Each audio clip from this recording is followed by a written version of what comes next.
Everyone, and welcome into the live stream today. I'm going to be showing you and walking you through how to land a higher paying job in the next 30 days. Guaranteed. If you just follow everything that I'm telling you, you will see exactly what you need to do to land a higher paying job in the next 30 days or less.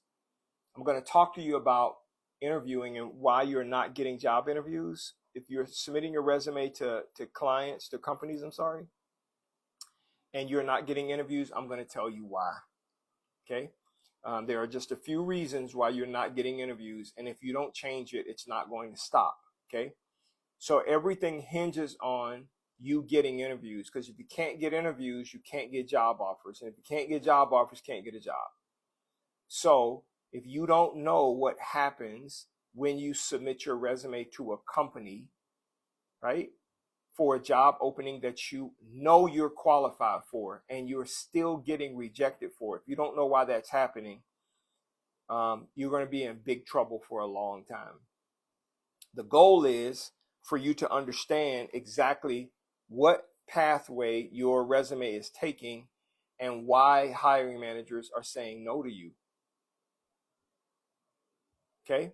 I talk to clients every single day. I talk to clients every day that are totally qualified, right? They have all of the skills, experience, the background, everything, and they're getting rejected. In fact, I had a gentleman reach out to me today and say, "Hey, Daniel, you did a review of my resume and I'm still getting rejections. I don't know why." And I said, the issue is still your resume. It has nothing to do with you as a person or your skill, right? You just don't know what hiring managers want to see.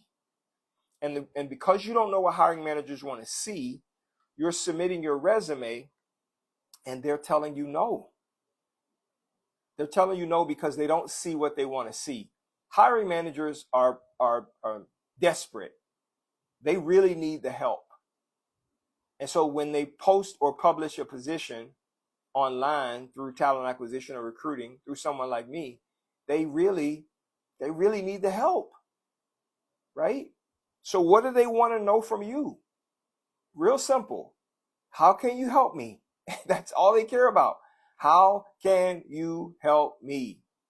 And if you can show me how you can help me and you can interview the way I want, tell me in the interview the things that I want to hear, I will give you this job and pay you the 60, 70, 80, 100, $200,000 a year. But the issue is you are failing to show hiring managers what they want to see when they review your resume, so you don't even get a chance to interview, and it is not going to stop. That's why I come on live. I'm going to come on live every day at 4 p.m. Central Standard Time, and I'm going to share this information with you so you can get more job interviews that lead to more job offers. So today I'm going to talk about your resume, what hiring managers actually want to see. I'm going to talk to you about the best way and the proper way, the correct way to apply for jobs, search for jobs, find jobs, so you can actually see how many jobs that are open. I'm going to tell you how many jobs you should be applying to every single day if you want to land a job in the next 30 days. If you don't want to land a job in the next 30 days, then keep doing what you're doing. But if you want to land a new job, have offers in your email box in the next 30 days, I'm going to tell you how many jobs you must apply to on a daily basis. And then I'm going to talk to you about the job interview. I'm going to talk to you about what the job interview is actually about. You think it's about one thing, but it's not about that. And most candidates lose the job. Listen, within the first 2 minutes of the interview, they lose the job because they answer the first 2 questions wrong. Okay? And then I'm going to talk to you about how to get higher paying offers by sending a 3-sentence reply to every offer that you get. All right. So check it out. Many of you, if this is your first time in the live, you're asking yourself, who is this guy sitting here? Let me just tell you who I am. I've been in talent acquisition in the HR department, that half of HR, for 36 years.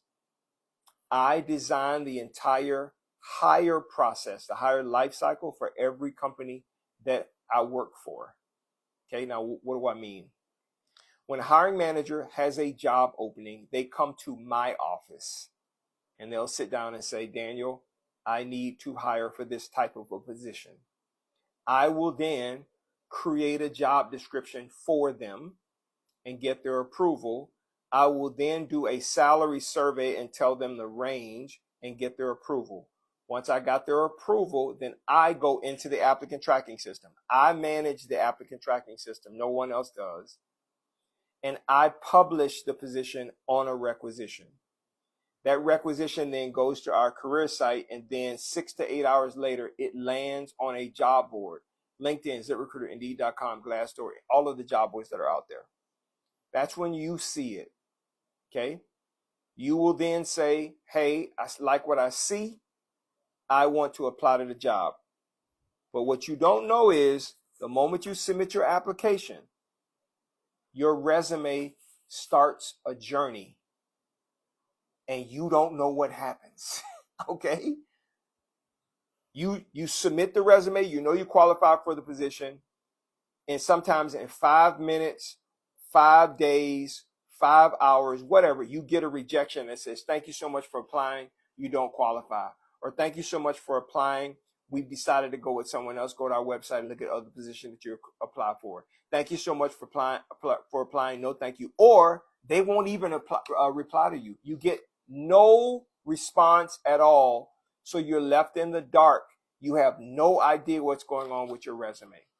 Well, guess what? I'm going to tell you exactly what happens, okay? I'm going to uncover all of it. I'm going to share this with you, and I'm going to do this every day at 4 p.m. Central Standard Time. So thank you so much for joining the live. Again, I've been in recruiting for a long time. Now, you don't have to listen to me. Go find somebody else to listen to. But if this resonates with you, then stick around. That's perfectly fine. All right. So let me share with you what happens. Okay, so hiring manager comes to me, says they need to hire for a job. I publish the position in the applicant tracking system. It then goes to our career site, then it comes to you. You then apply for the job. Now, what happens is this. I'm going to tell you a couple of things that happen. Number one, when you submit your resume to the hiring manager, if you get a rejection, one of the main reasons why you get rejected is because your resume has failed to show the hiring manager how you are the solution to their problem. Okay? Hiring managers are looking for 3 things that are very specific, and they make a decision about whether they're going to interview you or not in 10 seconds or less. They do not read the whole resume, spend 5 minutes digesting your work history. They don't even read your work history. They're looking for 3 very specific things, and if they don't see those 3 things, they will pass on you. Okay? Now, I know this because I am responsible, my job, what I do every day, I am responsible for representing you to the hiring manager. And if I submit your resume and do not show the hiring manager how you are the solution to their problem, even though I am on their team and working for their good, they will tell me no, right to my face. No, thank you, Daniel. Get me more candidates. That's what they will say. So what I have done is I have mastered showing hiring managers exactly what they want to see in 10 seconds with every candidate that I represent who is going to get hired for the company that I work for. Okay? I was sick and tired of hiring managers telling me no about you when I already talked to you and I know you can do the job. I know you are exactly what they told me they want, but they were telling me no. And I got tired of that. 28 years ago, I changed it. I started doing something completely different. So if you're someone, you are sick and tired of getting rejections or not getting called or talked to at all, you're sick and tired of it. I want you to type in the chat, I'm tired. I'm just tired. I'm over this. Tell me what I need to do to make sure that I am at least getting a phone call to interview. Okay? I'm going to tell you exactly what to do. So I see several of you on Facebook, Instagram, and TikTok typing in that you are tired. All right. Somebody asked me, am I going to be doing resume reviews today? Yes, I am going to do resume reviews today for free live. So if you want to email me a copy of your resume and participate in the free review, then you could do that as well. Okay, so here's what's happening.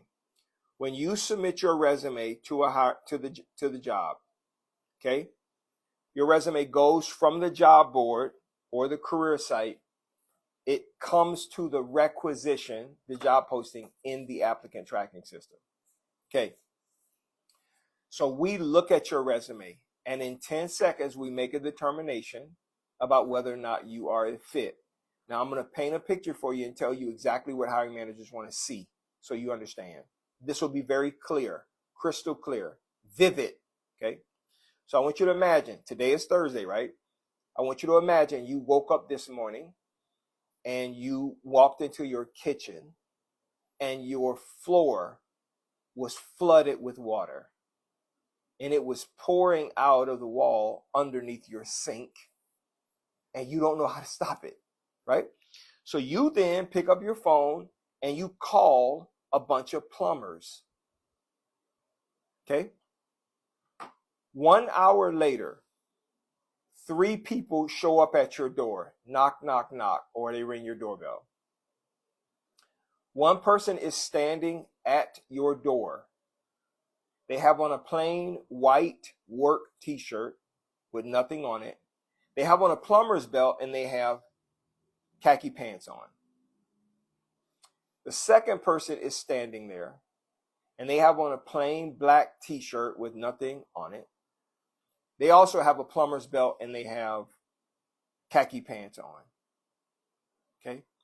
There's a third person standing at your door and they have on a gray t-shirt with the plumber's belt on and khaki pants, but across the top of their t-shirt it says expert plumber. Okay? Now, be honest. Which one of those 3 people will you let come into your house to help you? 1, 2, or 3? Type it in the chat. 1, 2, or 3. Now, most people would say 3. Monica, Lage, Rand. Everybody's saying the third person. Okay. So, the example I just gave you is what is happening with your resume. A hiring manager is looking at your resume and you have put together a resume that shows them nothing they want to see to make a determination about whether they want to call you to talk to you. Most of you are like the first person and the second person. You have a resume. You have stuff on it, but no one understands anything about what you do. The only way for them to understand it, just like you would at the door, is you would have to talk to the first person and the second person and ask them, you will ask both of them this question. Okay, I see what the guy in the middle does, but number 1 in the white t-shirt, what do you do? And they would have to tell you what they do. You would have to ask the second person the same thing. But the problem is you've already made your decision. You have a problem that you need fixed. The third person identified what they do, so they got the job right off the bat. So number 1 thing you're failing to do is you don't show hiring managers what you do. You can't use vague terms like, I am a dynamic IT, I'm a dynamic, you can't do that. You have to tell them exactly what you do. Your skill. Okay? You're missing that. So, to hiring managers, it's a mystery. They're trying to figure out what you do, And if they don't see it in 10 seconds, you're out. That's the first problem you have. The second thing that they are looking for is this. So imagine that guy says, at the door says, expert plumber with 20 years of experience. Okay. Now, most of you have years of experience on your resume, but many of you don't. Okay. So because you didn't tell the hiring manager what you want to do, they don't care about how many years experience you have. But let me explain to you what your years of experience actually does. It establishes trust in the mind of a hiring manager. So they're thinking, okay, I see what they do, and they've been doing it for 20 years. Now they trust you, even without talking to you. There's trust that has been established. Okay? So many of you are missing that on your resume. There was a third thing they want to see in 10 seconds. And this is what actually gets you high-paying jobs. The reason why you don't get the highest offer every time is because your resume does not show this. You didn't know this, but hiring managers determine the level that they're going to pay you before they even interview you, not after. Okay, so you've told them what you do, how long you've done it. The third thing you are not doing is you're not telling them how good you are. So imagine that person standing at the door, says expert plumber, 20 years experience, successfully serving 15,000 customers. Okay, so now this person just told you how good they really are. If 15,000 people are using them, if you're managing $50 million in payroll, if you're a CFO that manages $500,000 in revenue, if you're a salesperson that generates $12 million a year, right? You are what hiring managers consider to be a top candidate who needs to be paid the top amount. But because you don't show hiring managers, 99.9% of you do not show hiring managers how good you are in the first 10 seconds, 20,000 customers. I put 4,000 to 6,000 hires a year on my resume. You don't have that on your resume. So guess what? They X you out. Because they don't really know if you can solve their problem. So they move on to the next candidate. One of three things will happen. They will move you to the side to consider you later if they don't find someone else. They will send you a rejection letter by disposition you in the applicant tracking system is not qualified, or they will be silent and not respond to you at all.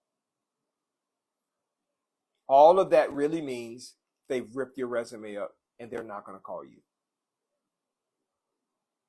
Okay? Because you failed and no one's telling you what hiring managers want to see.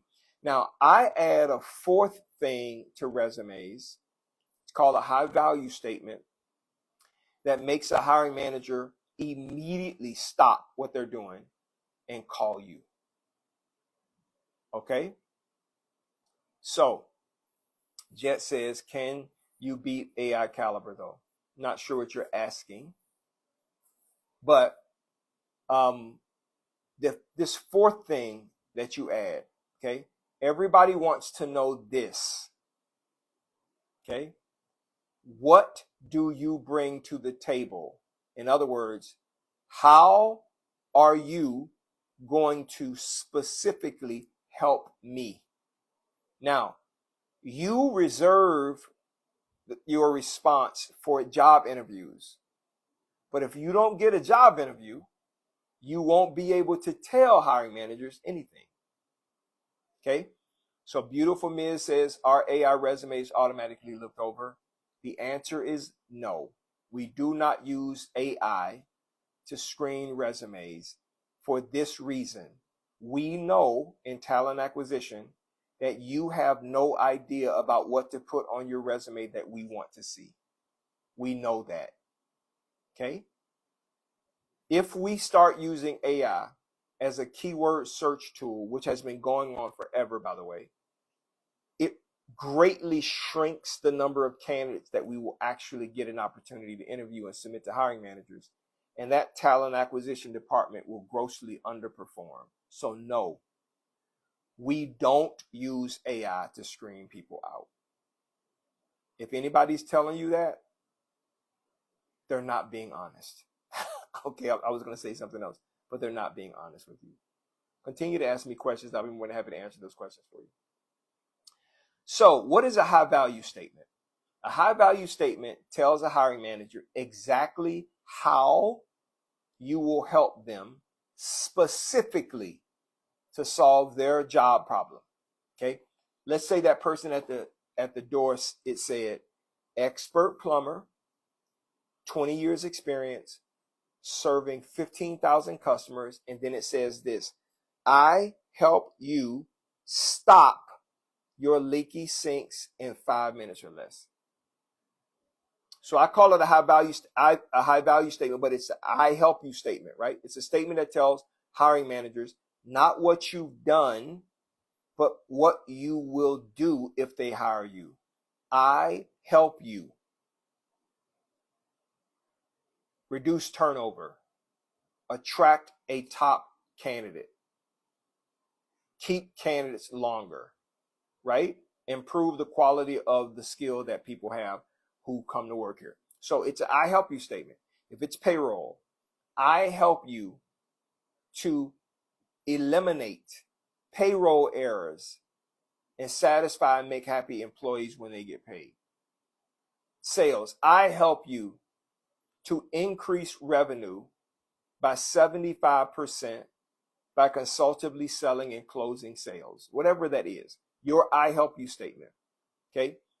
Most of you, I would be willing to bet none of you have that on your resume. So you are being disqualified in 10 seconds, even though your work history shows that you are qualified to do the job. The problem is hiring managers just don't trust the information. Now, many of you put this in what we call a professional summary. Nobody reads your summary. They don't. Many of you front load your resume with your education. Hiring managers don't care about your education. That is not what makes them call you, want to talk to you. Okay? When I am submitting candidates to hiring manager, I must bring candidates to the table that show hiring managers what they told me they want. And they always ask the question, okay, Daniel, I see you're about to submit. Tell me about this candidate. What do they do? That's the first thing they ask me, right? And I'm saying to myself, you just told me you needed to hire a payroll person. What do you think, I'm giving you a warehouse clerk? They're a payroll expert. And then I will say they have 25 years experience and they process on average 5,000 people for direct deposits every 2 weeks. And they're going to help you to eliminate payroll by reducing error by 99.5% every payroll run. And the hiring manager says, what? Okay, let's set this person up for an interview. That's what they ask me every single time. Every hiring manager wants to know those 4 things. So the reason why I'm telling you is because if you are failing to do that, right, you are not going to get interviewed.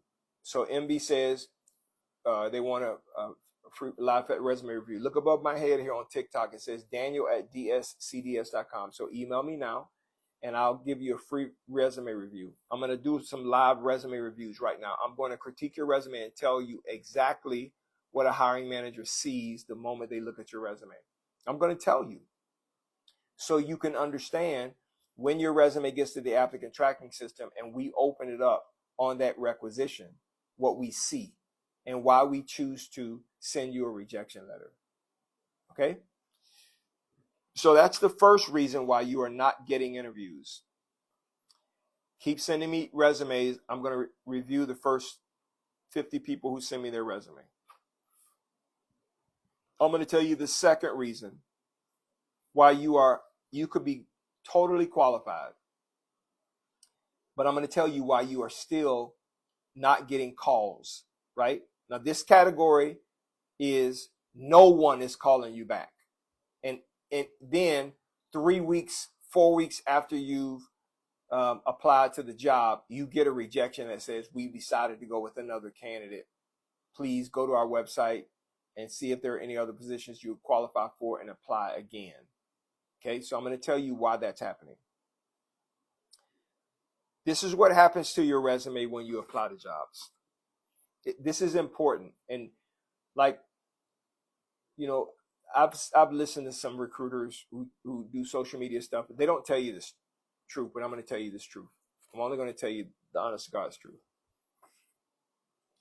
When you apply to the job, so here's how the process works. So the hire process for most companies is 30 days. Okay. Week 1, talent acquisition gathers resumes. We're not interviewing. No interviews in the first 3 to 5 days. Sorry, we're just not going to do it. We're gathering candidates. Okay, so let's say we publish the position on Monday of this week. Okay, that position takes 6 to 8 hours to get to a job board, which means it's going to get to the job boards Tuesday. Okay, Tuesday is going to come around and candidates are going to start submitting their resumes telling us that they're interested. Tuesday, Wednesday, Thursday, we wait 3 days. The reason why we do that is because on average, we're going to get 50 to 75 applications a day for a new post. So we want to get about 100, 150, 200 people on the job before we start looking through candidates. So we don't start looking at candidates until Thursday. All right? Thursday. You're not being ignored if it's a new post. So we don't start looking until Thursday. Now watch this. When you apply to that job, let's say you applied on Monday. Let's say you were one of the first people to apply. Every person who applies after you, your resume continues to go all the way down to the bottom. Okay? So when we decide that we're going to start looking through candidates as recruiters, now don't get upset with me. We don't start with the first person who applied. We start with the last person applied. So the reason why you're not getting called is because your resume is at the bottom of the pile and we never get to it. If that's a shock to you, say, wow. Type wow in the chat. So you're not getting a phone call because you're at the bottom of the pile. Has nothing to do with whether you're qualified or not. Nobody's ghosting you. We just didn't get to your resume. That's what's happening. Nobody's telling you that, but that's exactly what's happening. Okay? So you can get your resume to the top, but it takes a lot of time. You have to call them and say, hey, I applied. Tell me what's up. Right? I don't recommend doing that. I'm going to give you a solution in just a second. But that is what's happening. Your resume is at the bottom of the pile. You applied 3 weeks ago and you don't see any activity on your resume at all. You know you're qualified. And then 4 weeks later, okay, 4 weeks later, you get an email that says, thank you so much. Appreciate it. Thank you for applying. We decided to go with someone else. So Francis says, how do you filter them out? Like, I'm not sure what you're asking me, Francis. Are you saying, how do we filter out qualified candidates from unqualified candidates? Is that what you're asking me? If that's what you're asking me, I want to make sure I'm sure that's what you're asking. I'll tell you. Okay. All right. So let me tell you how we review candidates. Okay. And what makes us choose someone that we're going to interview or not. Now, remember, I'm the person who decides, yes, you're going to interview with the hiring manager or no, you're not. I am not ashamed to tell you that the rejection email that you get, I wrote it. And I created the step in the system that if we disposition you to that step, you get that message. And I'm going to tell you, if you get that message, There's nothing you can do to change it. So Francis, how do we filter candidates out? We are looking for candidates to show us what hiring manager told us they want to see. So when I open a person's resume, I'm looking to see, what does this person do? That's the first thing I want to see. Then I'll look further. How long have they done it? Then I'll look further. How good are they at doing it? If I don't see that, God dang it, then I'll push that person to the side. Your resume will sit on the requisition as read, but not disposition. Okay, I haven't moved you to a final resting home yet. Okay. No, too cute. You can email it to me, Daniel@dscds.com. It's Daniel@dscds.com. It's right above my head on TikTok, and on Facebook and Instagram, it is pinned in the chat. Okay, so I got this comment on Instagram just now from Savant. It says, Daniel, you got me through and helped me not just get a job, but an invaluable career move. Thank you. You're welcome. That's the reason why I do it. I know candidates have no idea about what's going on behind the scenes. And there is no one else who is coming on and telling you this. Many people are going to tell you this, and for their own reasons. Okay.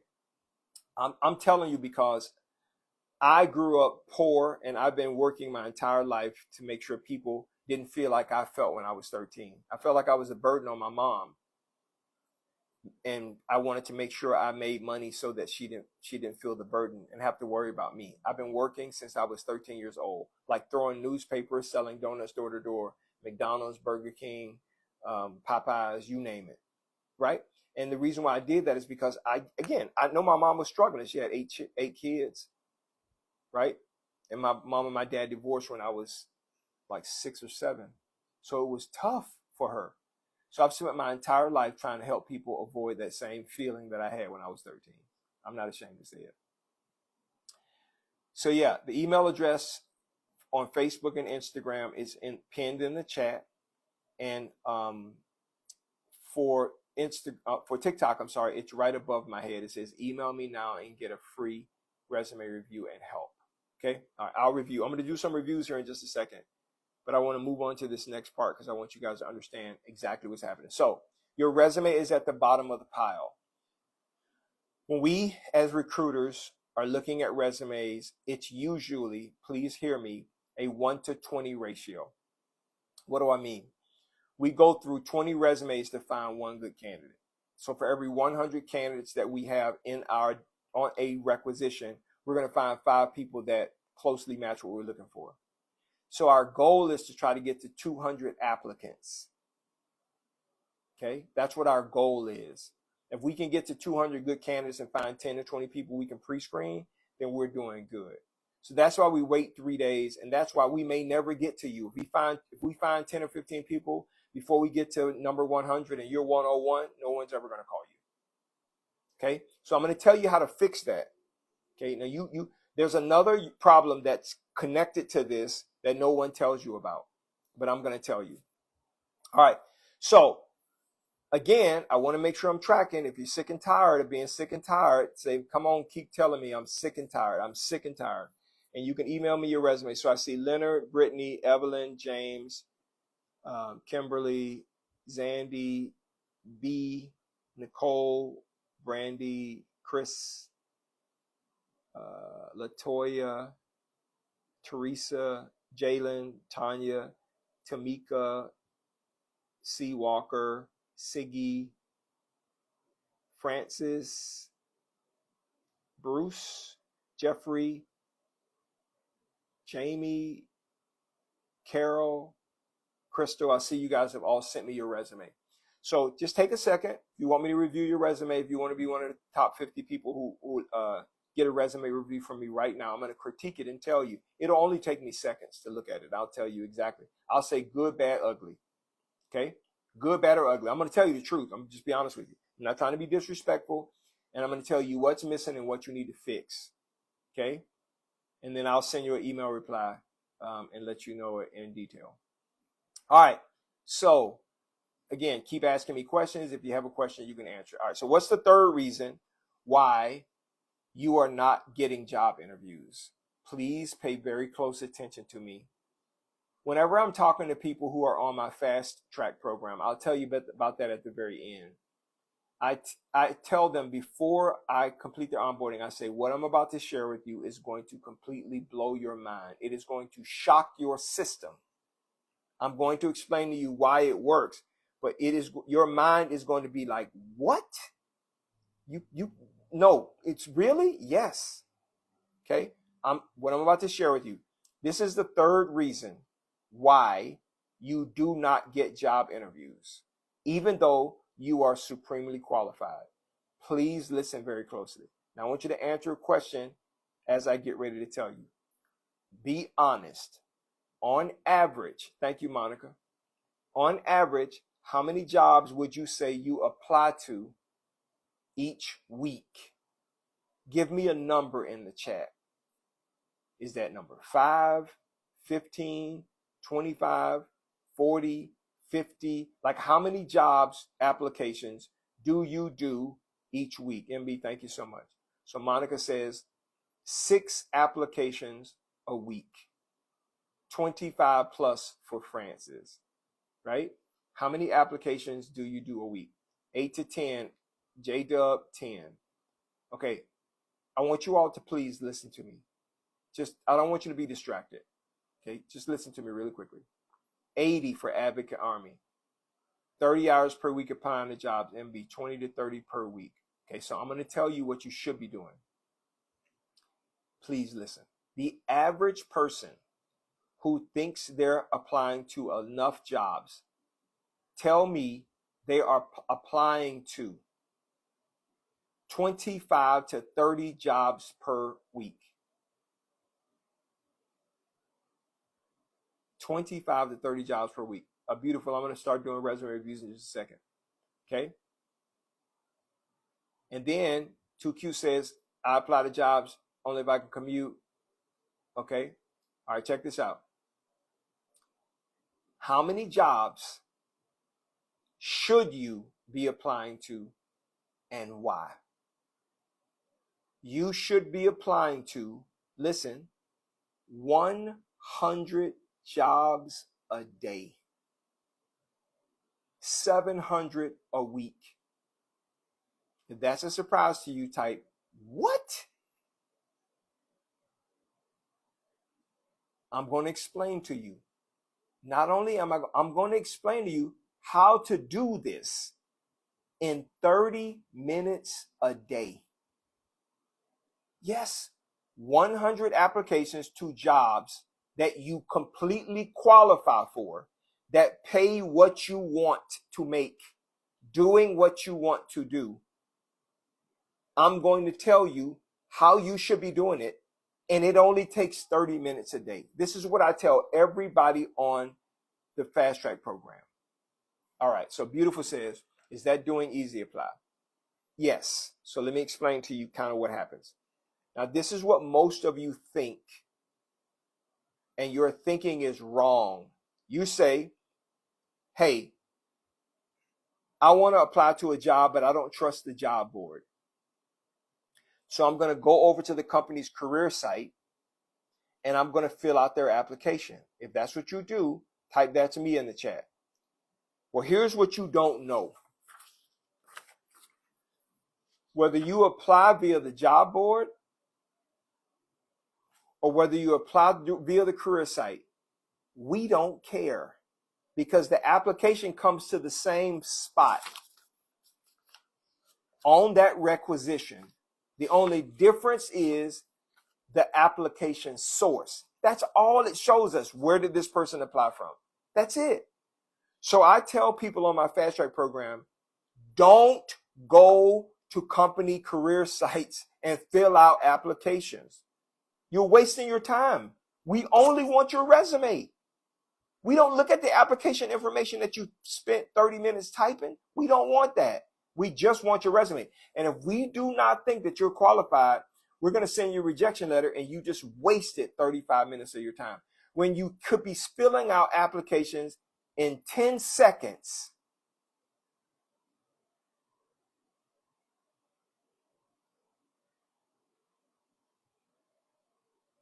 So Advocate Amy says, yes, it's a waste of time when you go to their career site. Yes, it is a waste of time. I manage the career site. Me. I'm the one that manages the career page on the company's website. I don't want you going that route. It takes too long for me to get your information. So you are not applying to enough jobs. Now, let me explain to you why I say 100. Please listen. This is not an arbitrary number. This is an exact. The goal here is for you to get 4 interviews a week. That's the goal. Okay? You should be getting 4 interviews a week. But if you're not getting 4 interviews a week, it is because you are not properly applying to the jobs. Okay? So, why do I say 100? Let me run the numbers for you. When you apply to 100 jobs a day, half of the jobs that you apply to, they're closed. Okay, let me just use your number.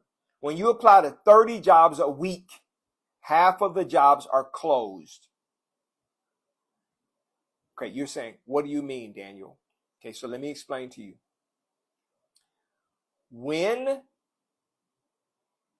I publish a position in the applicant tracking system, in seconds, it goes to the company's career site. Literally seconds. 6 to 8 hours, LinkedIn, ZipRecruiter, and Indeed.com will scrape our site and put it on their site. When I fill the position and close the requisition, because we've made an offer and we hire somebody, when I close it in the applicant tracking system, it immediately removes it from our career site. But Career Builder, ZipRecruiter, and Indeed.com and other job boards, they don't remove it from their site until 30 to 60 days after I close it.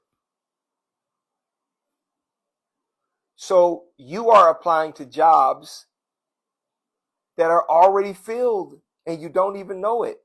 And that's because you're not filtering the job boards correctly. If that is a surprise to you, type OMG. 30 to 60 day old jobs, you're applying to them. How do you know, Daniel? Daniel, how do I know it's right? If you apply to the job and within minutes, you get an email that says, thank you so much for applying to this job. We've decided to go with another candidate. Please go to our website and see if there are any other jobs you qualify for. Apply then. We'd love to see your information. If you're getting that within minutes, you are thinking, somebody looked at my resume that fast? No, we didn't look at your resume. You got the rejection letter because what happened is your resume came to the applicant tracking system. There was no requisition for your application to be connected to, so it triggered that automatic reply. That's another reason why you're not getting interviews, because you didn't filter the job board correctly and you were applying to jobs that are old and closed. Now, many people in the Fast Track program said to me before I shared this with them, well, why is it on the jobs board?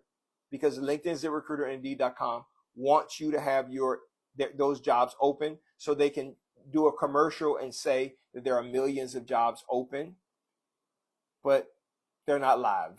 Okay, that's kind of how it works. Now, I'm going to tell you how many jobs are open on LinkedIn right now so you can know. Okay, but that's another reason why you are not getting job interviews, because you are not applying to enough jobs. Half of the jobs you're applying to, they're closed. So let's say you apply to 30 a week.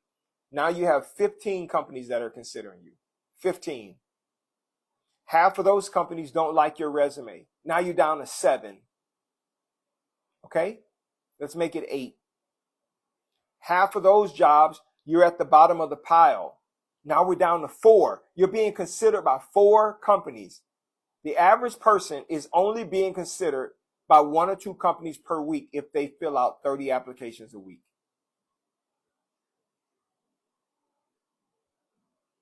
That's why you don't get called. And no one's going to tell you this. But if you do what I tell you to do, 100 per week, let's say we use the same math. Half of them are closed. That's 300. Half of them, you're at the bottom of the pile. That's 175. Half of those, they don't like your resume. Now we're down to 80 or 90 jobs you're being considered for every week. That's why people on my fast track program get 4 job interviews every single week in the first 30 days. That's why they get 2 to 4 job offers within 30 days. This is one of the main reasons why I make it a requirement that if you're going to be on the fast track program, this is the plan you must follow. Okay? So I'm telling you guys exactly what they do. So now there's another reason why you are not getting job interviews. And that's because, and this is tied to you not applying to enough jobs, you don't think that there are enough jobs open with your skill set. So right before I do your resume reviews, I'm going to tell you how many jobs are open in your skill field. I'm going to tell you. And I'm just going to use LinkedIn to do it. Okay? Now I'm going to go to LinkedIn, and on the front end, I'm going to tell you how many jobs are posted on LinkedIn right now. Most people can't even imagine how many jobs are posted. Right now on LinkedIn, it is showing 4,041,000 jobs. If I sort this correctly, if I filter it correctly, right, it is telling me that there are 2.8 million open, live, active jobs right now. So what I want you to do is type in the chat what your skill is or your job title. And I'm going to tell you how many jobs are open right now that you can apply to. So, Senior Operations Analyst.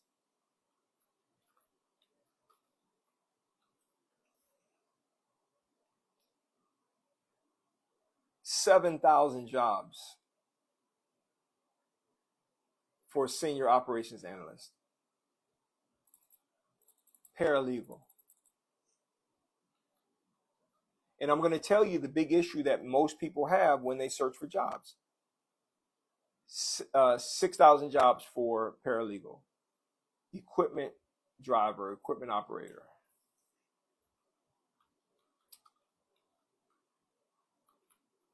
Okay, how many jobs are out there for equipment operator? 8,000 equipment operators. Cybersecurity. I have several clients on my fast track program who do cybersecurity. 13,651 cybersecurity jobs. 3D artist, senior 3D artist.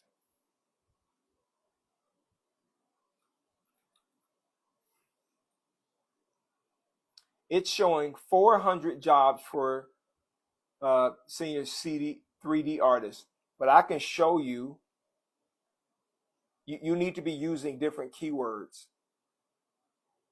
If you type in senior 3D artist into LinkedIn, it's not going to bring back a lot of searches. But I can show you how to change the search criteria and get, I don't know, 12, 13, 1,500 jobs to show up. Okay? And this is what I do for people on my fast track program. Senior manager, IT PMO.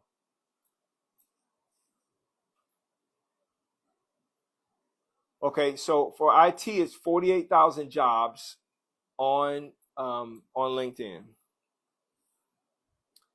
For PMO, IT PMO, it's 4,000 jobs. Asset manager. Okay. 7,000 jobs. So there's thousands of jobs. And this is filtered correctly without knowing your skill level. If we can start with 7,000 jobs, we can easily get it down to, 1,200 to 2,000 jobs that you can apply to. And if you apply to 100 jobs a day, that's 3,000 in 1 month. Okay.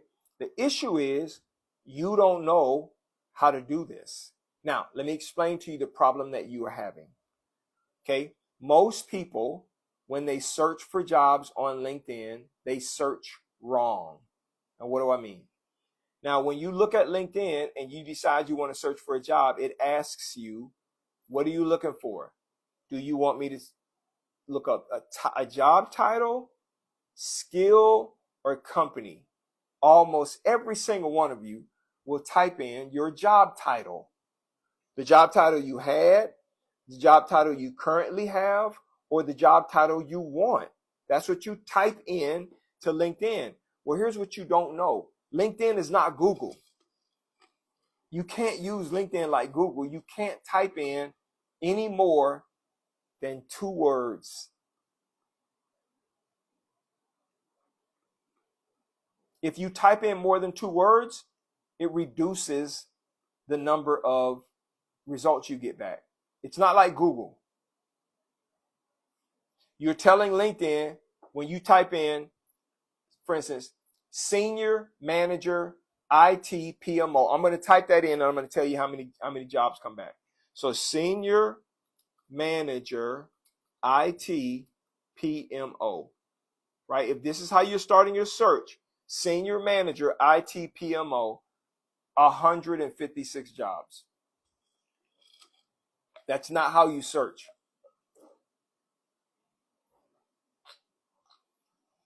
Now, I am an expert, subject matter expert on job boards. I've been working with job boards since 1997. I know exactly how they work. And it's a keyword search tool. So the more words you put in the search bar, the fewer results you get. A good example with this senior manager IT PMO, if you just typed in PMO and press enter, it's 3,000 jobs. 10 times as many jobs by just typing in PMO. What's my point? My point is you're not getting enough interviews. You're not getting calls because you're not applying to enough jobs. And you're not applying to enough jobs because you're not searching correctly. This is your problem, and it's not going to stop. Okay? So you have to change that. And then I'm going to give you one final reason, and then I'm going to start doing some resume reviews. Another reason why you are not getting job interviews, and you need to understand this. The higher timeline for almost every position. Now, if it's a senior manager, director, VP, executive, it's going to be about 3 to 4 weeks longer than what I'm about to share with you. It's 30 days. Week 1, we gather candidates. Week 2, we pre-screen the hiring manager interview.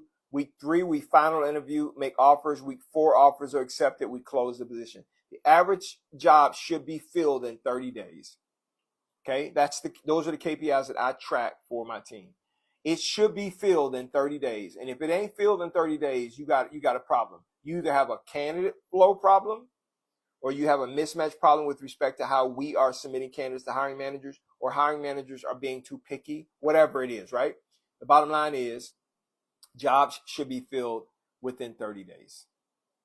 And if they're not, you got a problem. Okay? So those are the top 5 reasons why. Now let's talk about your resume.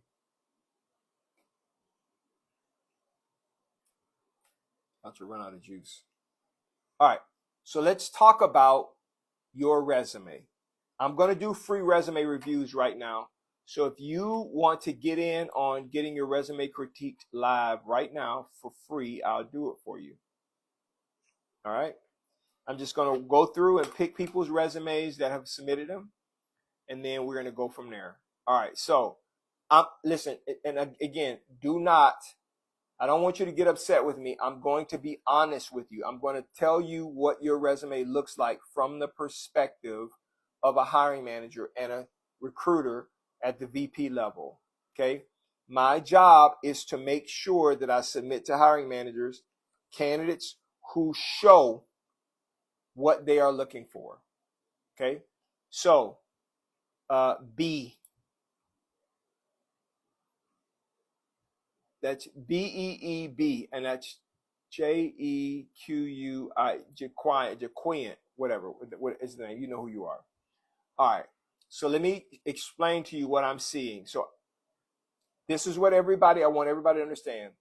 When we open your resume in the applicant tracking system, we glance at it. Okay.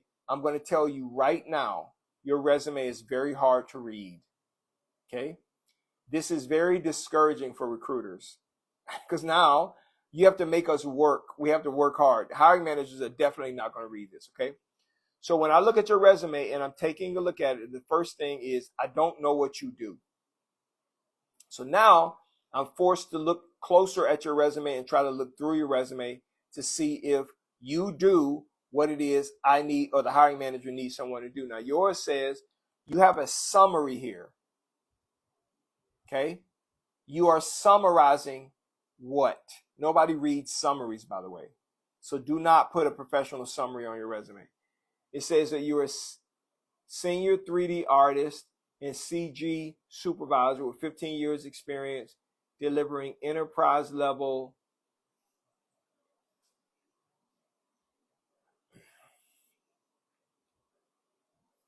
senior 3D artist, 15 years experience doing what? Right? I know what you're about to say. You're delivering this and that. And then you have core competencies. And I'm going to tell you a critical mistake you're making, too.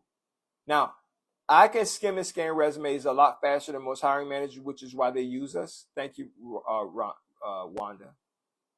Okay? But you have founder and creative director.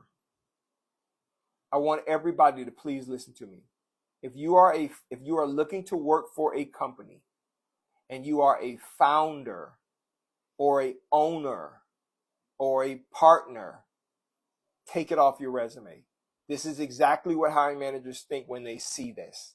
They think, oh, you are a founder of a company, the owner, you started the company, and you can't make that company work? What makes you think I'm going to give you an opportunity to work here? If you can't make your company work, how are you going to make mine work? That's what they're thinking. I'm telling you, that's exactly what they're thinking. So I tell people, don't put founder or owner on your resume. It doesn't make you look better. It makes you look worse. Okay, so don't do that. So that will get you disqualified immediately. Because hiring managers are not looking for people, I'm sorry to tell you, that are ambitious. They want someone to solve their problem.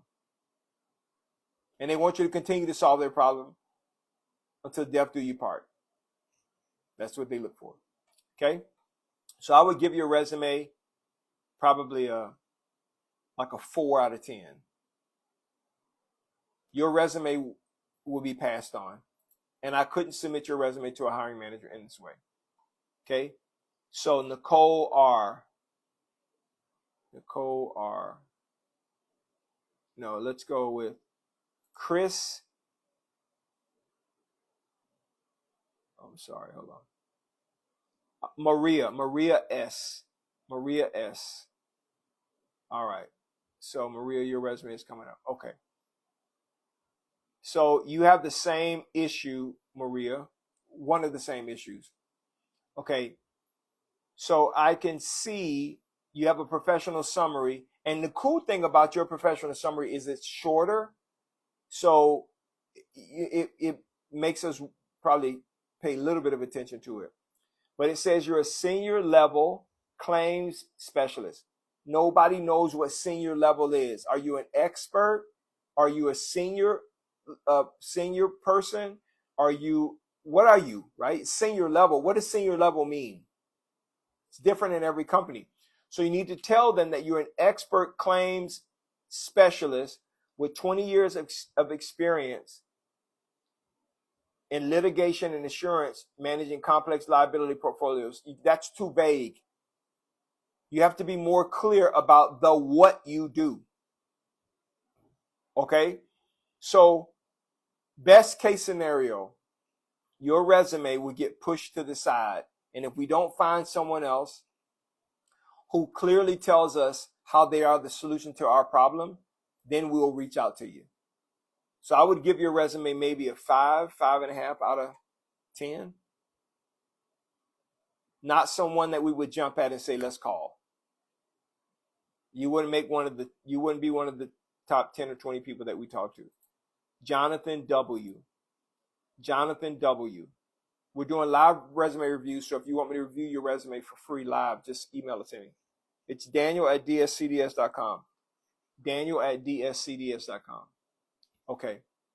So Jonathan,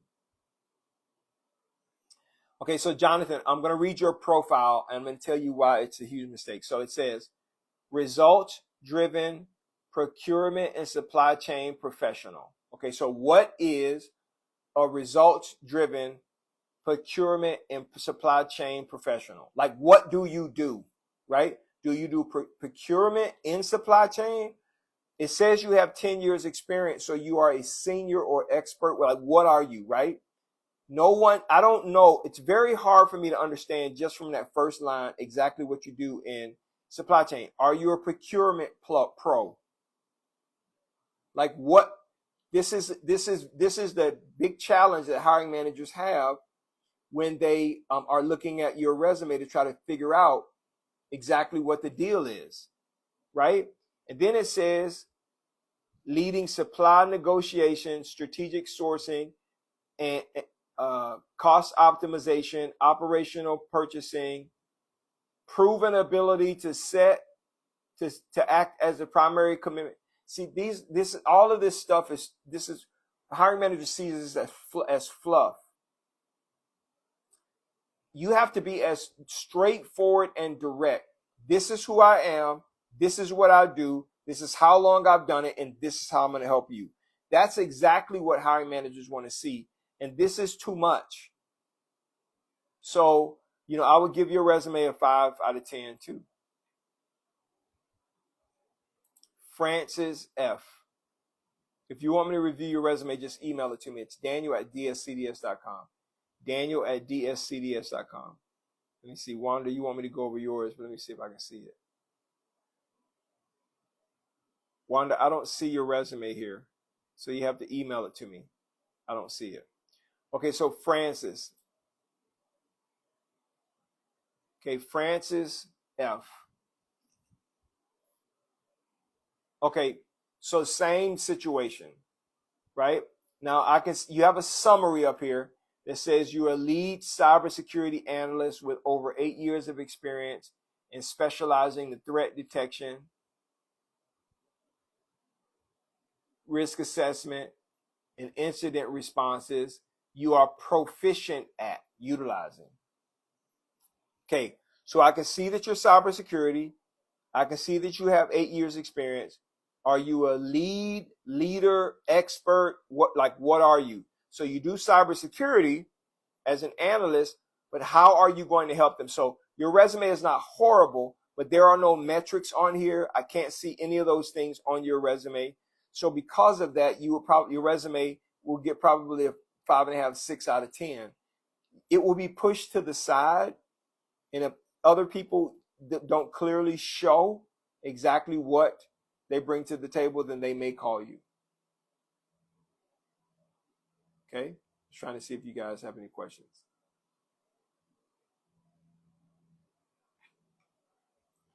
So Juanita says, when you're applying to that many jobs, are you actually applying to jobs with companies whose core values align with yours, or any job that checks all the boxes?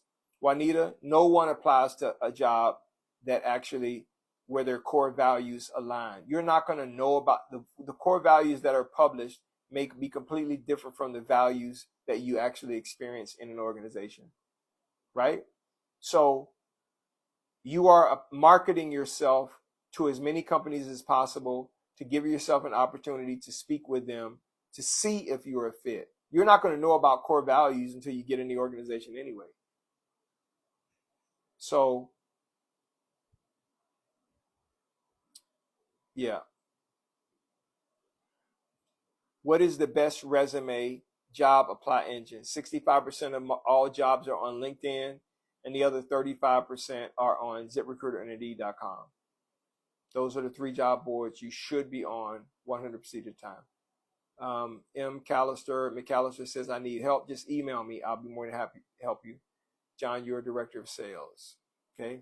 I'm an office administrator with a background as an analyst in health service support management.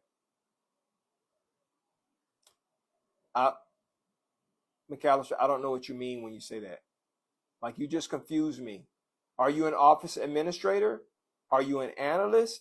And do you do health service support and management? Like, what do you do? This is the big problem that you guys have when people are reading your information. Okay, I currently have a job, but getting into the state is a doozy. I can tell you why state jobs or federal jobs and county jobs are so challenging. So, can I email you my resume? Yes, you can, Ms. McAllister. All you have to do is, my email address is pinned in the chat. It's daniel@dscds.com. Daniel@dscds.com. Will this live be posted on your feed to rewatch? It's posted on. It'll be reposted on my YouTube channel, Daniel Smiley. Okay. All right. So let me review a couple more resumes and answer some questions as well. So Francis, you got to change your resume, or you're not going to get many interviews. Okay. So G. Coleman. Let me take a look at your resume. All right.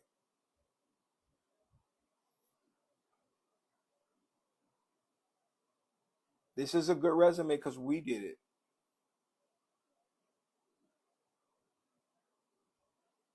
Okay. This is a very good resume because we did it. This one says, let me explain to you. I'm going to tell you, not just because we did it, I'm going to just tell you what it says.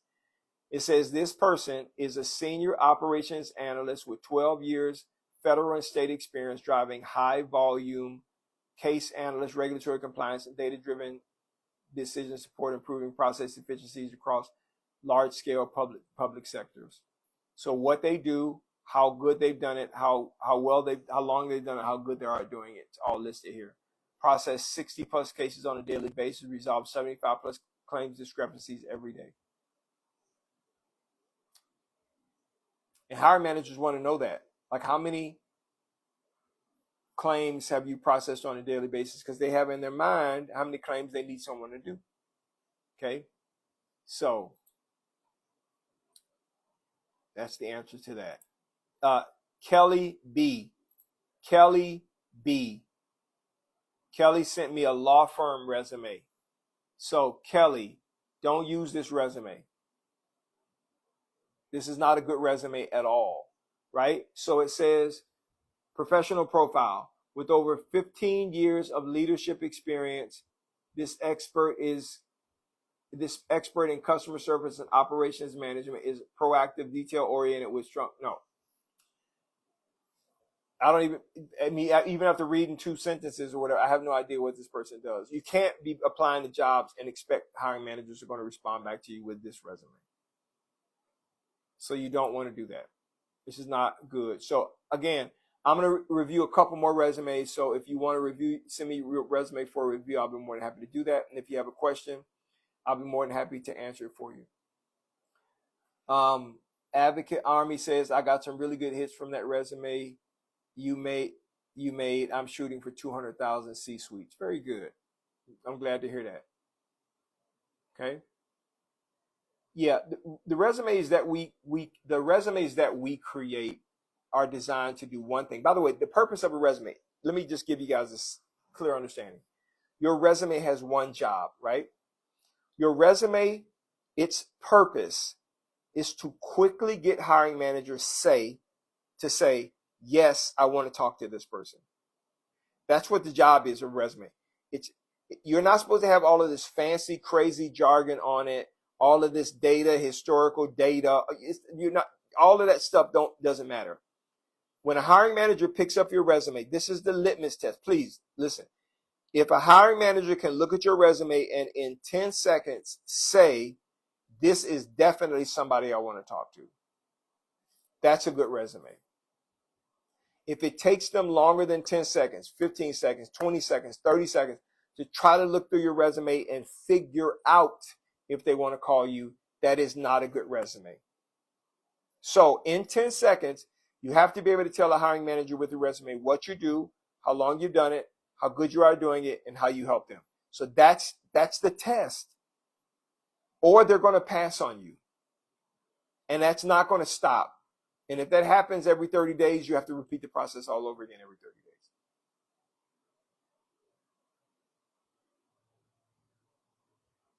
days. Okay. All right. All right. So I'm going to review a couple more resumes here in just a second. I want another 25 people to email me their resume right now, and then I'll review it. But I want to talk to you guys. I want to move on to something else, and then I'm going to circle back to resumes. I want to talk to you about job interviews.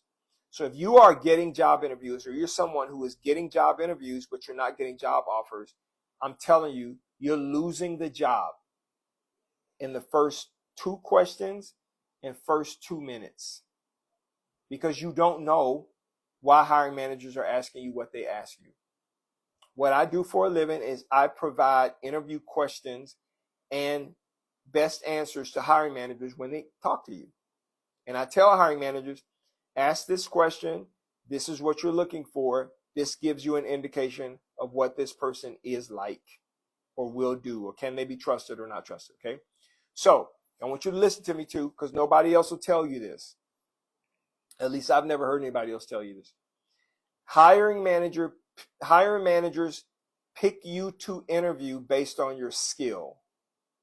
So they're looking for your skill, your ability to solve their problem. That's why they pick you initially. When they read your resume, they see that you have the skill to do the job, so they pick you to interview. But when they interview you, it is not about your skill at all. So I tell people on my fast track program, you never talk about your work history ever in an interview. Your work history is not in question. If you get the interview, we already know you can do the job. There is something we don't know about you though, which is why we want to interview you. Okay? Let me say that again. When you do a job interview, most people lose the job in the first 2 minutes and 2 questions. It's because you don't know what the job interview is about. When we pick you to interview, when we look at your resume, when we look at it and we decide to interview you, we are looking at skill only. Just skill. Okay? That makes us say, yes, I want to interview this person. But when we interview you, we don't interview skill at all. So you never, ever, ever, ever, ever talk about your work history. Ever.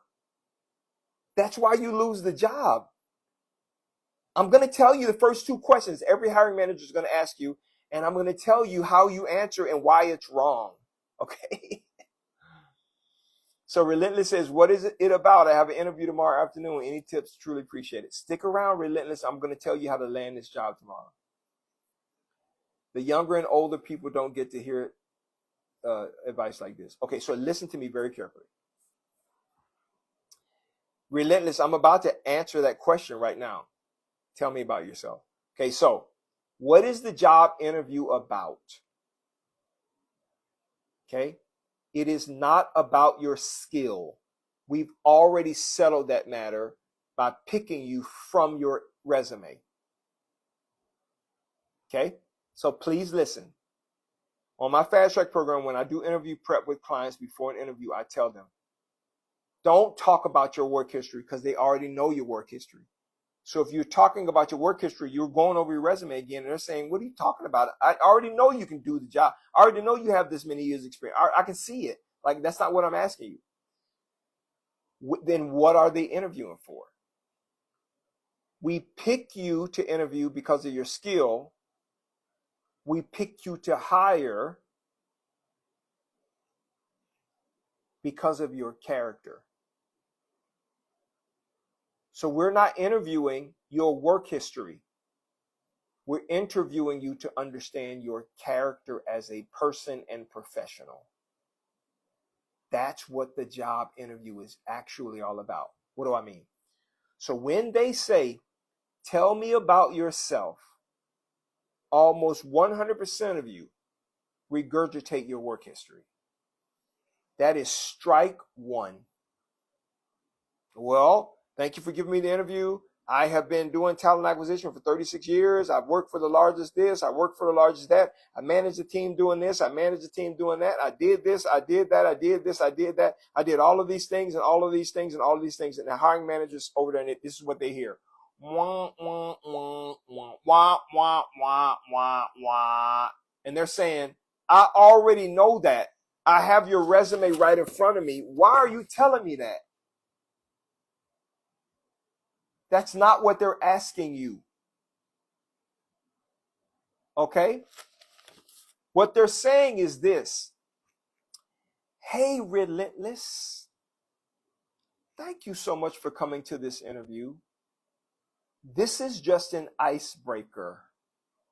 I know about you from your qualifications, but I don't know you.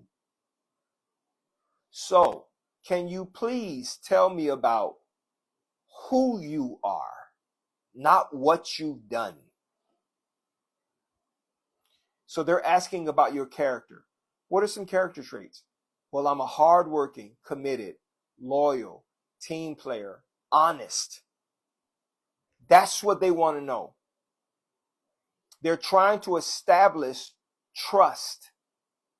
Can you be trusted? But you're not telling them whether you can be or not. You're going through your resume again. Strike one. Then they try again. Why are you looking to leave your current job? And then you'll say, well, because I'm looking for growth. I'm looking to make more money. I'm looking for a new opportunity. The interview is over if you answer like that. Let me explain to you why. When you tell a hiring manager that you're looking for growth, they're thinking, oh, so if I hire you and another position comes along that offers growth, you're going to leave me just like you're leaving this company. No, thank you. And then they immediately switch to, okay, well, let me tell you about the job. And they're doing that so they can get through this interview because they've already made up in their mind, you are not it. And most of you lose the job because of that. Well, what is the job interview all about? It is about them understanding your character. Okay? It is about your character. Now, what do I mean when I say character? Okay? They want to know if they can trust you, if you're honest, what your underlying motivations are, right? What your reasons for leaving your current job? What like, are you risky? They want to know that. Okay? So I explain it like this. Imagine I am coming to visit you. I fly in to visit you in your city. Okay? And let's say in the middle of our lunch, I get a call. And I pick up my phone and I'm answering it. And it's an emergency. And 2 to 3 minutes later, I end my phone call and I say, I am so sorry. I have to leave. I just got a call that I have to get to and it's emergency. Can I borrow your car? What's your answer? What would you say? Yes or no? Can I borrow your car? Most people would say, heck no, you can't borrow my car. No. That's the job interview. So imagine you're sitting in front of a hiring manager, right? And you say to a hiring manager, Thank you so much for giving me the opportunity to come and interview with you. Okay? Can you give me the keys to the office so I can start working? They're going to say, no.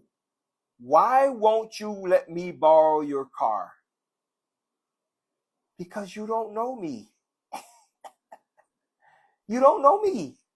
You know about me, but you don't know me. Can I be trusted? Will I care for your vehicle in the way that you would want it cared for? Am I reliable? Will I bring that vehicle back in a better condition than I took it?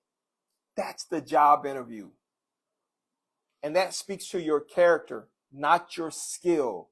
So we pre-screen for skill and hiring manager interview for character and will.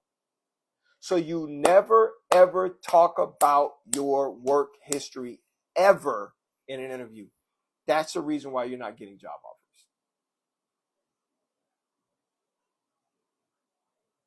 Because you're trying to sell yourself. When the truth is, you have already 99% sold yourself with a resume.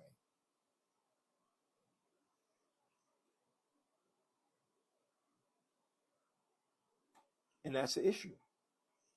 And it's not going to stop. So whenever I do interview prep with individuals, I tell them, you can't interview that way. Now, I'm going to tell you another reason. So you may do perfectly in the interview, right? You answer the questions up front real good, and you answer the behavior questions, and then they get to the end, right?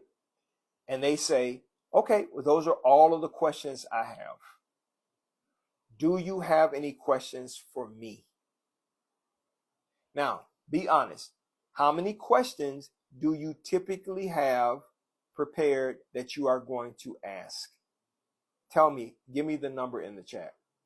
Workday, does the status matter, such as in progress or under review? No, it does not matter. So Relentless say I have 3 questions. BK say I asked 5. Somewhere say I asked 4. The Asian effect 3 to 4, 3 questions. Okay. How many questions should you ask? Okay. How many questions should you ask in an interview? 0.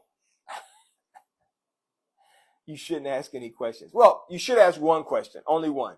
But you shouldn't be asking those questions that you are thinking about. Let me explain to you why. I'm not just telling you this. Just please listen to me. I'm not just telling you this to kind of to be crazy. Let me explain to you why you shouldn't. So, type in the chat a question that you would ask. Okay? I'm going to explain to you why you shouldn't ask any questions. Okay? What? Okay, Jay, don't give away the secret yet, Jay. Okay, don't give away the secret.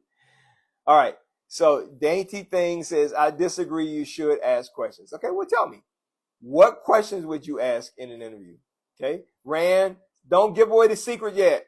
Dang, y'all giving away the secret. Chill out for a second. Don't give away the secret. What questions would you typically ask in an interview? Tell me. What do you want to know? I'm going to tell you why you shouldn't ask questions. Okay, you don't know what a hiring manager is saying. When a hiring manager says, those are all, okay, so this is a good one. I love this one. What does success look like in this role? Right? This is like everybody wants to ask that question. Right? I'm sorry. So let me tell you exactly what's happening, just so you know why you shouldn't ask any questions, especially not what does success look like in this role. Right? I want y'all to listen. What's the biggest challenge this department is currently experiencing? Juanita says. You shouldn't ask that question. Guys, everybody has all of these questions and you're trying to, so just listen. Right. So you're asking that question because you want to sound interested. No, ma'am, don't ask the question. Let me explain to you. Texas says, should you ask about pay? No, you shouldn't ask about pay. You should already know pay before you get there. What are the priorities to focus on after orientation? No, don't ask that question. Guys, don't ask any of those questions. Stop. What is the team navigating in the second half of the year that they weren't able to finish? All of you, every person that just typed a question in the chat, you just lost the job. Okay? You just lost the job. You may have done perfectly in an interview and you just lost your job. So let me explain to you why. Just pay attention. Pay very close attention. Now, this is the information I get back from hiring managers, okay? So, why should you not ask a question? When a hiring manager says, those are all of the questions I have, do you have any questions for me? What they're really saying is, the interview is over. I've already made my decision. This is I'm closing here. Okay? But what you do is you start asking questions and you reopen the interview and potentially cause the hiring manager to change their mind. I have a guide that in my bookstore. It's called What You Should Know Before You Go. I'm going to tell you something.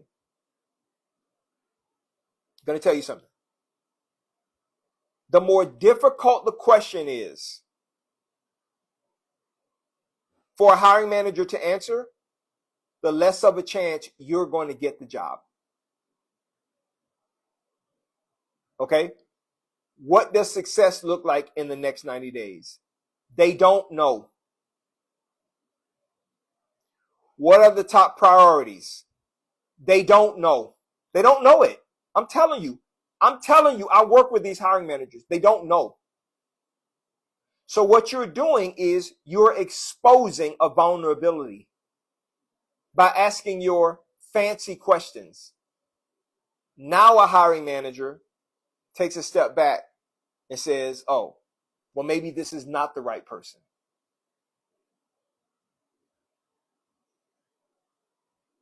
So whenever I prep candidates, I say you only ask one question because you are going to figure out with their answer if they are actually going to make you an offer. Okay? There's only one question you should ask. If you ask 3, 4, 5 questions, what does success look like in 90 days? What is the culture of the company? What are your priorities over the course of the next this? What is the hiring managers, they're over it. I'm telling you, you don't ask those questions. Now, people will tell you, oh yeah, ask those questions. It shows that you're ambitious. No, it doesn't. It doesn't. The hiring manager's already made a decision that they're going to hire you. Okay? Now, you're opening up a can of worms. I'm going to say something here. I don't mean to be disrespectful to anybody, but I work with hiring managers. 90 out of 100 of them, they have no idea what they're doing.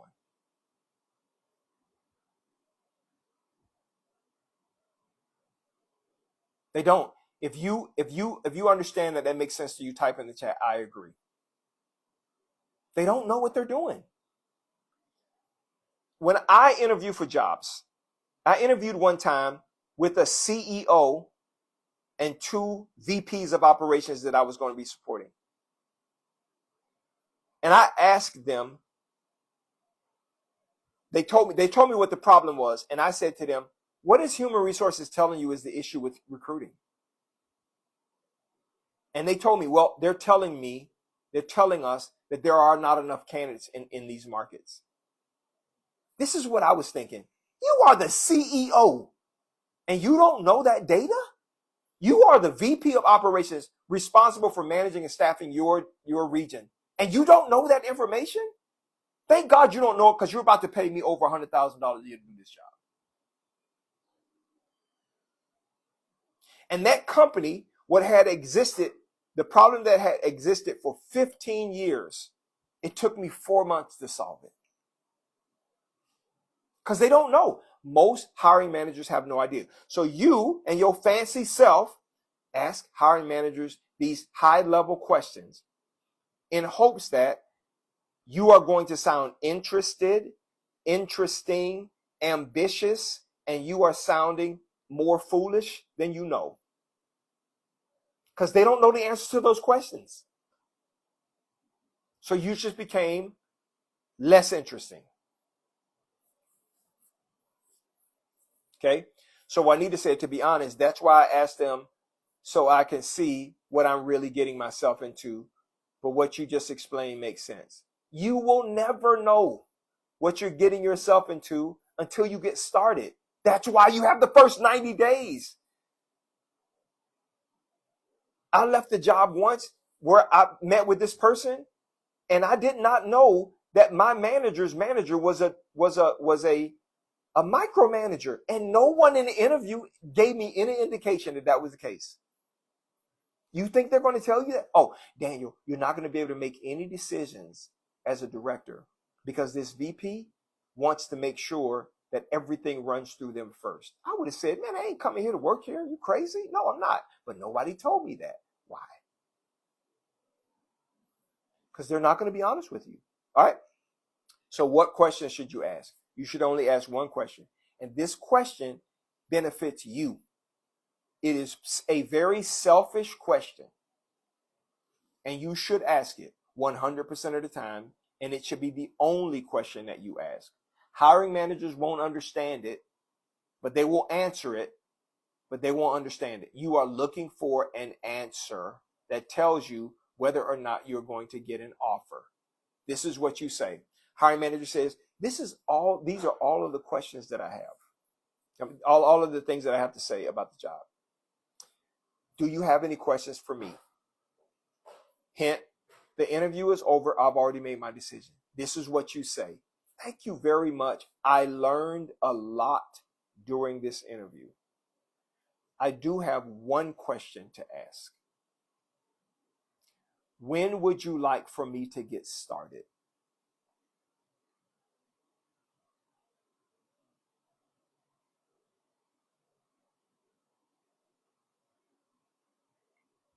That's what you ask. When would you like for me to get started? Now, let me tell you why you ask that question and why it is the only question you should ever ask. Have you ever walked out of an interview and thought you crushed it? Man, I killed it. You know what I'm saying? I killed that interview. And 3 days later, you get a rejection letter that says, thank you so much for coming. The interview was very, very good, but we decided to go with somebody else. If that has ever happened to you, type yep in the chat. Yeah, that's happened to me, Daniel. I'm going to tell you why it happened. Okay? You thought you was like, man, I know I got this job. I can't wait. You done start packing up your desk at your current job. You done start getting your work clothes together at home. You know you are about to make it happen, right? And you get that rejection letter and you're like, what? You ask the question, when would you like to get started? Why do you ask that? Because you want to know if the hiring manager is going to make you an offer. You're listening for one of two responses. If they say this response, when would you like me to get started? And they say, well, we do have several other interviews to go through.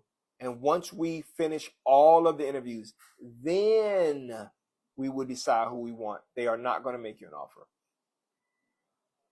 You lost the job. That's it. It's over. And you can't do anything to change it. Okay. Now, if they answer like this, so they ask you, do you have any questions? And you say, yeah, I do. Thank you so much. I learned so much. When would you like for me to get started?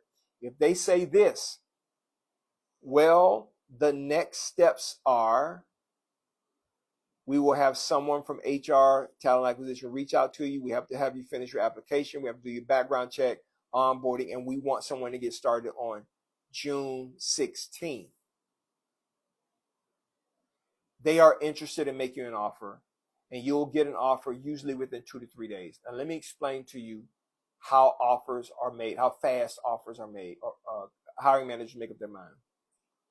Hiring managers know if they want to make you an offer within 30 minutes after you leave that interview. They know it. In fact, it's a requirement that I have for every hiring manager. And I tell them, this is the reason why you want to tell me thumbs up or thumbs down. If you don't tell me that you don't want to hire this person, they're going to blow up your email and phone to try to figure out if you made a decision. Let me handle that. So tell me yes or no, and I will take care of that.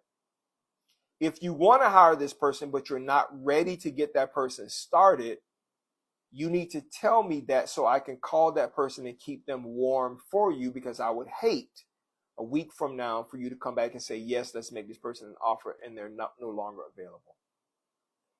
Every hiring manager knows if they want to hire you within 30 minutes following the interview. All of them.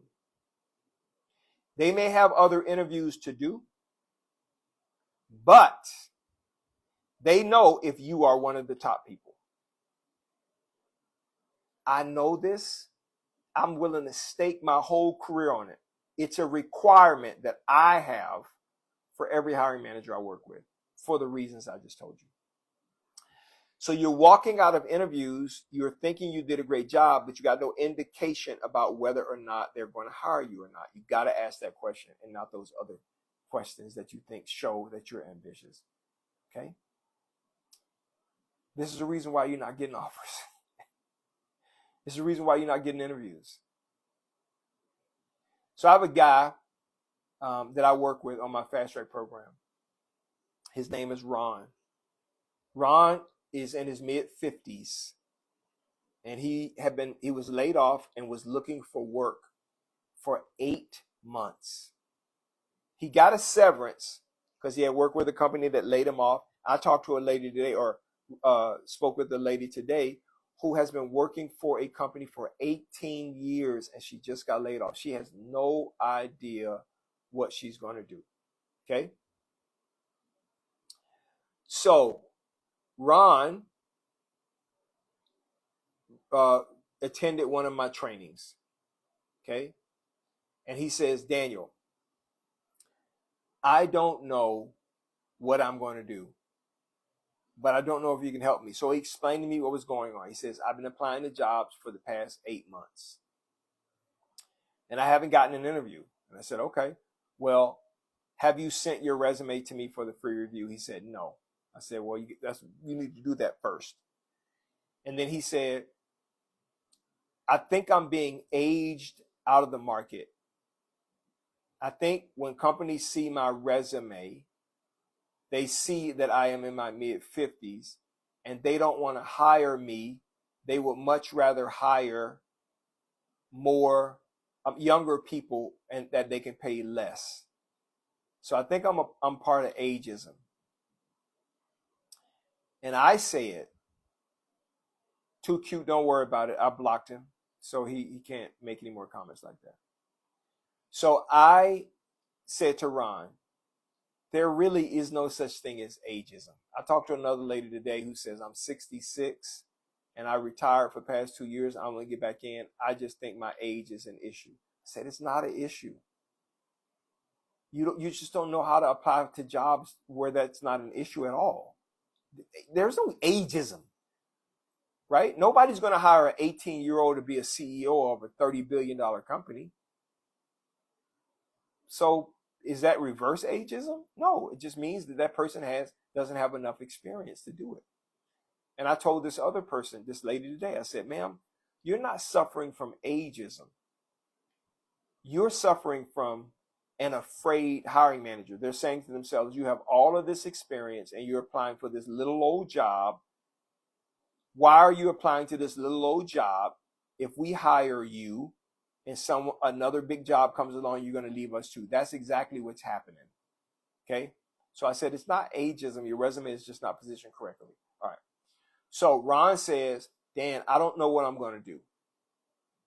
So he told me, I've been applying to jobs for 8 months and I have not gotten one interview. I said, how many applications are you submitting on a weekly basis? He said about 15.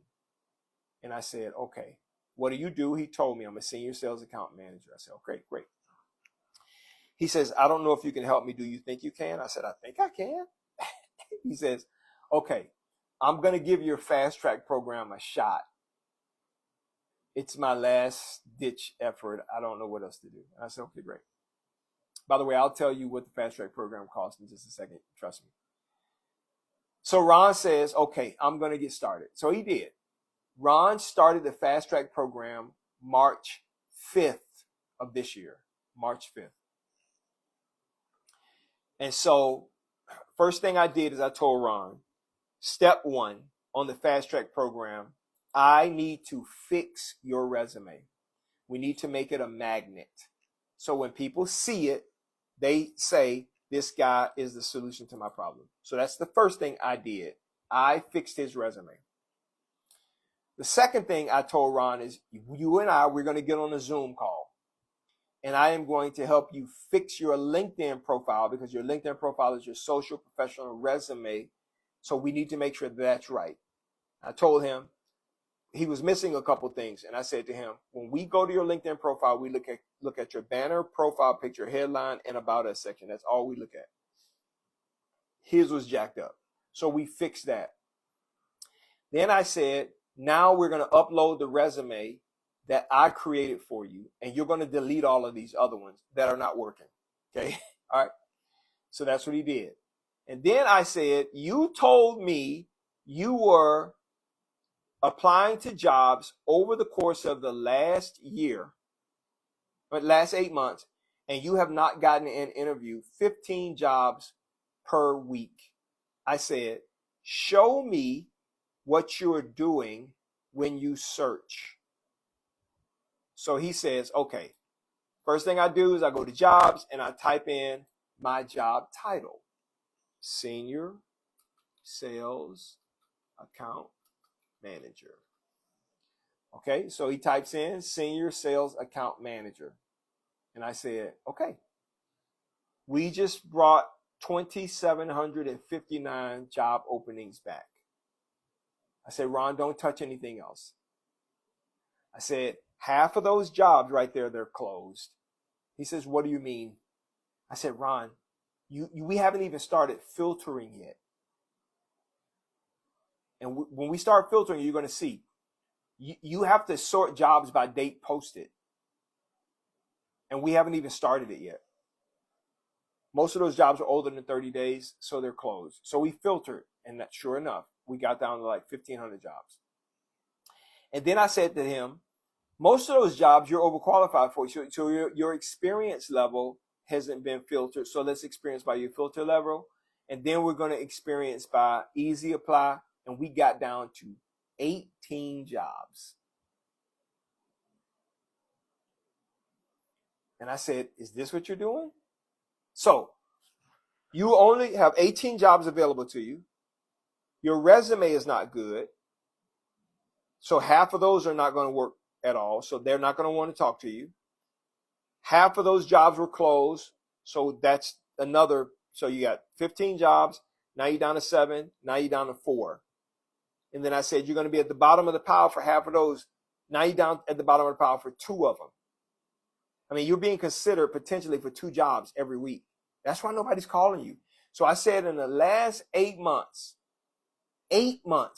you've been considered potentially for 64 jobs. I said, but it starts over every 30 days when you don't get an interview. He's like, oh, that's what's been happening. I said, Ron, first, you can't search for jobs like this, okay? He says, what should I do? I said, Ron, you don't search for jobs by your job title. You search for jobs by your skill. So you're in sales.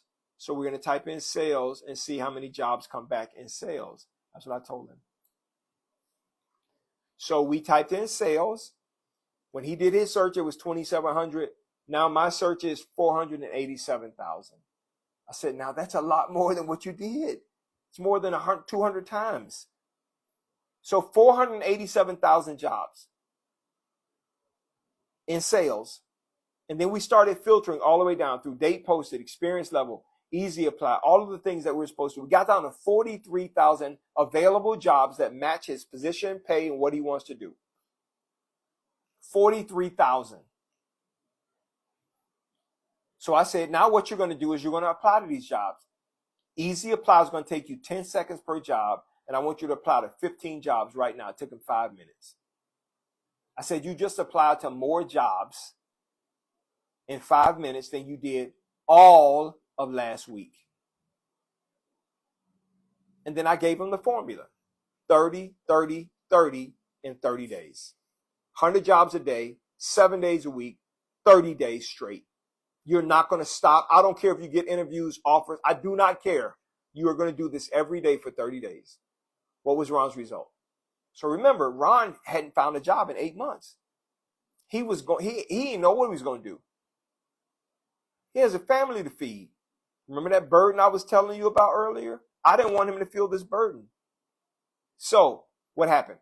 Week 1, Ron applied to 600 jobs. The second week, he had 4 interviews. 4. The guy didn't do an interview in 8 months. So I prepped him for all 4 of those pre-screen interviews. I told him exactly what they were going to ask him. I told him exactly how to answer and why to answer it. The goal of the pre-screen is to get you to the hiring manager. So that's what he did. And then I said to him, after the first pre-screen, I said, you are not going to stop applying to jobs. Keep doing it. So that's what he did. And what happened is Ron, at the end of week 2, he decided that he would be moved forward. He was moved forward with 2 hiring manager interviews at the end of week 2. But at the beginning of week 3, he had 3 more initial interviews. So 7 interviews in 2 weeks. 2 of those 3, he had hiring manager interviews. But from the first 2 weeks, he had 2 job offers at the end of week 3. And he came to me and he says, Dan, we talked on a Friday. I think it was 11 o'clock. He says, Daniel, I don't want to accept these offers. They're good, but there are 2 other companies that I'm interviewing for that I would much rather work for. I want to see what they're going to do first. And I said, send this email back to the talent acquisition HR person. And he did. So we always give you 3 days to make a decision. So Monday, April 6th, Ron was he did his 2 final interviews. He was supposed to be on a call. I do a group Zoom call every Monday with my fast track team. 30 people on the call. 30 clients on the call. So Ron was not on that call. And I was thinking, oh, he was on every single call, every training, everything the whole month. So I'm like, oh my God, something wrong must have happened potentially. He hadn't reached out to me. So Tuesday came. My schedule's pretty busy. Ron, I get an email from Ron. April 7th at 4:16 p.m. So it was the end of the day. He's on the East Coast, so he was already after 5 o'clock for him. He says, hey, Coach Dan, all excited. I wanted to let you know that I accepted a position. I know you wanted to chat with me before the offer, because I tell clients, don't accept an offer before you talk to me. I can help you get $2,000 to $10,000 more without losing the offer. I know exactly what to tell I can look at it and tell you if it's there or not. He says, but honestly, they met everything I requested in terms of salary, vacation days, holidays, investment in their pension plan. He says, I want you to know my new role will be as commercial manager in the medical business unit with commercial responsibilities over 6 shared locations and customer service managers and operational teams who do not report directly to the medical business unit. He says, Coach Daniel, your program is outstanding, and I will be more than happy to provide an exceptional endorsement. Coach, your formula really does work. Thank you so much. Best regard, Ron. Now, this is why I do it. And by the way, I haven't talked to Ron since then. Okay, he's doing his thing. Okay. What was Ron's issue? It wasn't Ron. He thought he was being aged out of market. He thought he was suffering from ageism. He thought the companies that he was applying to wanted to hire someone younger. He thought that there were not enough jobs out there. He thought that he was being ghosted and people were passing on his resume, even though he has 30 years of experience. No, none of that was the issue. The issue was he had no idea what was going on behind the scenes. And it wasn't until I pulled the cover back and told him, well, these are the things that you are not doing that you should be doing that's going to give you the opportunity to get in front of the people that you want to get in front of. The issue is not you in terms of your skill. The issue is you just don't have an idea about how the process works, and I'm an expert at it. Because I am the process, right? I'm the person that designs this entire process. So this email is a shining example, and I use this almost every single live, and I get these every day. It's a shining example of what so many people I talk to, they have this problem. They're desperate. They have no idea. They're confused. They have no idea about what's going on. Hiring managers and recruiters are hiding behind their screen, sending rejection letters, and nobody's explaining to you why. Oh, you did a great job in your interview, but we just decided to go with someone else who was more experienced. That's baloney. That's baloney. So how do you get out of this cycle? You got to fix it. First, it starts with your resume. Then it starts with you figuring out how to apply to the maximum amount of jobs. Then it's interviewing. And then it's getting offers. So you're asking yourself, Daniel, how much does it cost for you to help me? I'm going to tell you, I don't hide none of this from anybody. Okay? So, first thing you can do is you can email me your resume for a free resume review. Free means free. It means I'm not charging you a dime. And I'm going to tell you, based on what I see, what you need to fix. You can fix it if you want to. And many people do. You may say, nope, I don't want to fix it. I want you to fix it. Well, there is an option in there for me to fix it. Okay, Daniel, well, how much does it cost? It's got to be expensive. Okay? Well, let me tell you. I offer 3 resume packages. The basic resume only is $75. A resume plus a cover letter is $88. And a resume plus a cover letter plus a LinkedIn optimized resume that allows you to easily upload it to job boards to create a profile. And I give you my top 50 interview questions and answers for free. And you get 5% off of that package today. That's just $97.99. Ends up being like $93 to get all of that. One time. Just one time. Okay? It's a 4 business day turnaround. So imagine having a resume 4 business days from now and applying to jobs and getting 4 interviews as soon as next week. That's what the resumes do. Because I know what hiring managers want to see. And that's how we create resumes. And that's why so many people in the chat and so many people in my email say, hey, thank you so much. You changed my life. Okay. Now, some people will say, well, Daniel, I'm happy you can fix my resume, but I need you to help me get a job in the next 30 days. Can you guarantee that you are going to help me get a job in the next 30 days? Yes. Yep. I'm going to explain to you how that works. I have a fast track program. It's 30 days to a higher paying job offer. The only thing I tell people they have to do is this. You have to do everything I tell you to do. Apply to jobs the way I tell you to apply to the number of jobs. On the fast track program, I take care of your resume. It's included. I prep you before every interview. It's included. I help you fix your LinkedIn profile. It's included. You have my direct cell number. It's included, so you can reach out to me anytime. Before you accept an offer, I coach you. It's included. All of that's included. Okay? How much does it cost, Daniel? It's $497. Or I'm so confident that it works that I give you 4 payments to do. You can have a 4 payment plan. You can pay $124.25 a month for the next 4 months, even though you're going to get a job in the next 30 days. That's how confident I am. I only take 30 people a month. That's it. I can't do more than 30 people per month. And the next fast track starts this coming Monday, June 1st. I have 3 spots left. That's it. So if you want to be one of 3 people, send me an email and in the subject line, just type fast track. And I'll send you a reply telling you about the fast track and you can decide if you want to do it or not. Okay? If you want me to review your resume for free and fix your resume for you, email me your resume and you can make a decision about whether you want to do it or not. That's completely up to you. It doesn't matter to me either way. I'm just here to help.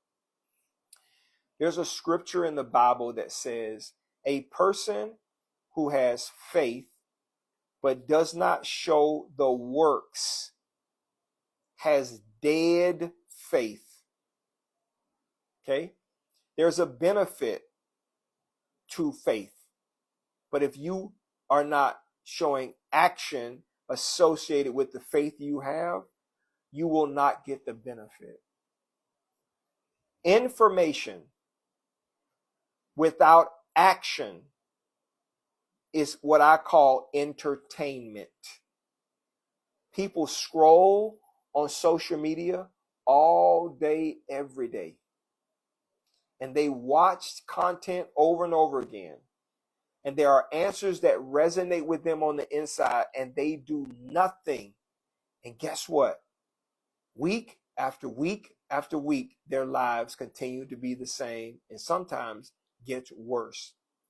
It is the people who take action that see results. I'm not trying to convince anybody that what I do works. I'm not. I got a bunch of people on the Fast Track program. You can go to the website and read reviews for yourself. I'm simply offering you an option to change your life. How do you do that? Send me an email for a free resume review if you want me to take a look at your resume, tell you how to fix it, or you want me to fix it. All of the information will be there. Or if you want me to hold your hand and walk you through having a job offer in the next 30 days by June 28th, send me an email in the subject line, type Fast Track, and I'll send you that information, and we'll go from there. I will be doing a live every day at 4 p.m. Central Standard U.S. time, and I hope to see you again then. Thank you so much, and I look forward to working with you. Take care.